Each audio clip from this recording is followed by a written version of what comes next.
मैं किथे आ गया यार? तू मेरा पुत्र खाना कैसे और किथे आ गया यार ला कोई हिसाब किताब, गर्मी बहुत है, तलैल हो जाएंगे तलैल। करदा मैं दा इलाज।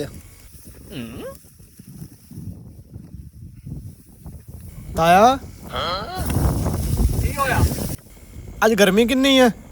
ते मौसम च गर्मी दे ते गर्मी होमणी भी है खेतर खण समय ऐसी लवाई अगा बाट गर्मी बड़ी है काम चोर अठे वेले काम तू घुसावट तेरा ना बढ़दा तां पिया हुण। शाबाश शाबाश आइए दे आड़े हुण मेरा पुत्र मैं के खावना दे शाबाश शाबाश बैन तां नहीं तू दंदा फिर भी ए नहीं मानदा किसे दी। मैं लाना कोई हिसाब होने दा। ला ला यार मर गए। ताया पानी पी लवा। पानी पी लवा चौकी गर्मी है अगा बाट डका चौकी बाट लई आइया बाट डका ताया के पत्नी शिंबर है पानी भी नहीं पीण दंदा।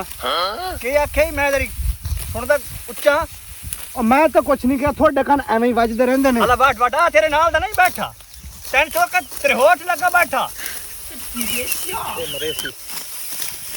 कमाइयां कीती बैठे बड़ले दी देखो ना साफ तू भी तो साले मेनू कहां करना आप गल कर लो ना पता भी है उधर चंगा भला बाबे दे हथे खोंडी है भाई मेरे दिल खलो के काम लेना पावना ना देखो मैं बेहोश होने का ड्रामा करदा ता इन्हें जान छड्डनी। ला ला वे यार मर गया यार गर्मी में।